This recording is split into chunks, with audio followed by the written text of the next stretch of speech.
All right, here is my social media and content plan for podcast.co. The meeting agenda today is Twitter, Facebook, Instagram, YouTube, our audience, new opportunities, and next steps. So on Twitter, we have a pretty decent following, over 6,000 followers. We have good visuals like photo and video. However, we have an inconsistent posting frequency. It looks like we don't really have a plan. It looks more like we just occasionally pop on there and share something, whatever we feel like that day. And as a result, you see a lot of low engagement on our posts. There's not a lot of comments or shares. I mean, occasionally we'll get some, but it's not consistent. It's definitely not where we want to be. We even have a poll that went up and it got a little bit of engagement, but it was only about 8 people that responded. We also have some things that don't necessarily fit as well with our mission as a company, at least in the way that we frame it. Like here, we're showing that a podcast that's in our network, which is fine. I think it'd be better to share a clip and provide some audio content on our feed. But even when we do things like this, to frame it in a way, instead of, hey, check out this podcast, more like why it's an example of the type of quality content and the quality producers that come to us to be in our network. We also don't really engage or try to get others to do more with our content. We don't ask a lot of questions. We don't reply to anybody. And I think that hurts us. It also doesn't seem like we're following any influencers or amplifying things that they're saying, which can be beneficial to us from an influencer marketing standpoint. But also, how great is it if we see a really powerful podcast influencer saying the same things that we always say, but we can showcase that somebody else is saying what we believe and how we operate as a company. We also don't use hashtags, and that's something we definitely need to do. Whether it's podcast, podcaster, podcasting, or even Podern family would be something that's pretty popular out there. Also, when we see video content, it's usually James, which makes sense why James would be in some, but we could definitely diversify that content. So let's post 3 to 5 times a day. Let's keep some of those videos, blogs, and polls. Let's add third-party content. Let's ask questions. Let's pull some of our quotes from our blogs or some of James's videos and create graphics and advice, sometimes text only, sometimes a graphic quote that'll help. Let's add more video variety. Let's include more staff. Let's have some testimonials or explainer videos. Let's find something like Beyond to create some really nice explainer videos. Let's start engaging with influencers. Let's invite them to guest blog once we get to know them a little bit, or get involved with our content. Let's have a discussion or interview with them. Let's look less automated and search for questions. People are still asking the same questions today that they were 10 years ago about how to do a good podcast, how to produce one, how to start one. So let's social listen, let's reply, let's look for opportunities through those questions. Let's use hashtags and look for lots of opportunities to draw people to our space, especially the professionals out there looking to make something of value. On Facebook, we have 2,000 followers there, but we have limited content. We have live video and a few explainer shorts. We have very inconsistent frequency. In fact, our last post, which was a live video, was from February 25th. We had 2 comments, and they were both from us. Our cover photo is a white space with a P at the top. It doesn't look like we care here, and that is going to be obvious to anybody who lands on the page. So I say we get rid of it. If we want a Facebook presence, let's create a group around podcasting and have team members engage or even run that page. I'm part of 2 very good Facebook groups on podcasting. Or we could just simply delete it. It's not really worth the time anyway. Seniors are like a fast growing demo there, and I bet a lot of them aren't listening to podcasts, much less producing their own podcasts. So there'll be another place we can focus our time. On Instagram, we have some good visuals. We have 10,000 followers there, but we also have some of those overlapping challenges with our Twitter habits.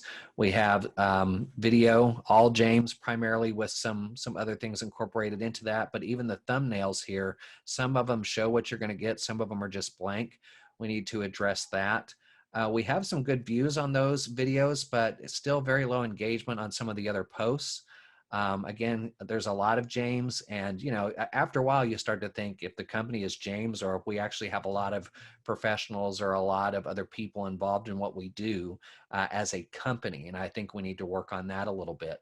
I don't understand why we don't link our homepage URL in the bio. We need to do that, because if I'm a user that wants to learn about the company and I click on our current link, it shows another page a lot like this, and that's going to be frustrating, and I'm probably just going to give up. We are also not using hashtags on Instagram, and we should. Let's post 1 to 3 times a day. Let's use hashtags. Let's reimagine highlights. If we're going after a professional group, we say we're going after professionals and businesses and brands, we need to remove some of the silly content we have up there. I understand wanting to be humorous and fun. I think we can do it better for our target audience. And when it comes to highlighting podcasts on our network, I think that's a great place to showcase that in highlights and keep it out of our feed. I think we can, again, share insights with video and graphics, ask questions, invite engagement, just like Twitter. Let social listen to followers and audience, just like on Twitter. And let's get our homepage link as our URL in the bio. On YouTube, we need to work on our front page. We have a pretty decent group of subscribers here. We need to work on the front page, especially since we do have playlists. But the first thing you see, well, actually, the first thing you see is this trailer, and the trailer is already telling me that you're much more interested in selling than providing value, because it's James talking about a book that he wants you to buy. We need to tell people in the trailer all the different insights they're going to get if they are professionals or brand wanting to launch podcasts. And all we get here underneath it is uploads, and then it's going into pages we like. We need to fill these rows out with all the different variations of content and insights we provide. And our videos have everything from very low to very high. And let's see what works best and take advantage of that. Also on the top of the page, we have artwork, which is a photo that we've used in other places that's cut off, and it looks like we don't care. Again, if we're going after professionals like our website says we are, we need to look like we care about what we're putting out to the public, especially, if we don't look like we make professional content in other places, how does that translate into how we approach, podcast content when we say we want to produce that in a professional way? So let's optimize the artwork. Let's fill out the homepage with more insights. Let's replace the trailer with info about the channel.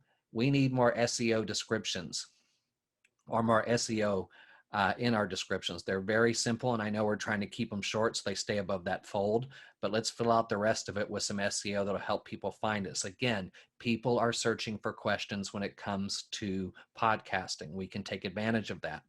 Let's take what works from the high views and repeat. Let's diversify the content that gets engagement, and let's add end cards and end screens. So if they like what they saw, they'll click on something else and watch something else on our channel. All right, so again, something I've been highlighting here, we say we are going after professionals, brands, and companies. And I think how we structure our social media, not only from a page standpoint, but content standpoint, should reflect that. We're not going after, from what I understand, we're not going after Fred and his buddies who are going to drink beer and record something for 6 hours and upload it to the internet and they can all laugh about it later. We're going after people who care about format, audio quality, growing their audience, and maybe even monetizing, which means if we go after that niche, we don't have to compete with the Libsyns and the Buzzsprouts because they'll go and take everybody. We're basically can position ourselves on social media to say, look, if you're a company that wants to take advantage of podcasting, we can show you how to do it, make a good show. Or if you're wanting to launch a show and not be, that crappy sounding amateur thing that sometimes you get so often in iTunes or in Apple Podcasts, we can help you with that. We can build on that. And that helps us cover this very popular piece of advice, which is if your content marketing is for everybody, it's for nobody. So we now know who we need to go after. We're not going after all podcasters. We're going after this group. And that needs to reflect in everything we're doing on social media, which means we need to be on LinkedIn. We've been spending this time on Facebook, but we're not on LinkedIn. And we have this dormant page with 1,600 followers. It is a missed opportunity. That is the professional social media platform. So it's a missed opportunity. We need to be there. We need to be seen. We need to advertise and connect with influencers. There are conversations and hashtags on LinkedIn about podcasts. I see it all the time, and we need to be there. We've already talked about influencers and how they can help us. LinkedIn is included with content they can work with us on, and that can expand into YouTube as well. And we can encourage our contributors, other people outside of James that work with us, to amplify that content. We can reflect the professional approach in our blog. Our blog has a pretty good format. Our writers are also pretty good, but we need to increase the frequency with simple content like answers to common questions. Influencers could eventually be guest blog opportunities for us to expand that content. I think if we get our writers an additional training, the writing will be even better. There won't be nearly this occasional thing that happens where the way something's written sounds better if you were hearing it versus reading it. And there have been some minor grammar issues like comma usage and things like that in blogs that would easily be fixed by just investing in something like Grammarly. We need to show that we are a company and it's not just James. James definitely has a role in this content, but we need to expand in ways that shows that we have a lot more happening at this company. We are a company of more than one person, and we do have some expertise that backs that up with our voices. So next steps, stopping Facebook content. Let's stop random postings. Let's get things into a calendar. Let's use hashtags, create new content. Let's repurpose content, which can help us with the frequency component and help us reach that professional audience in multiple ways. And let's produce content that is proven to work. We've seen some things that, you know, give us some pretty good engagement despite some of the ways that we've held ourselves back. And then let's repost high engagement content that is proven to get engagement every time we share it. Thank you so much for your time. Let me know if you have questions.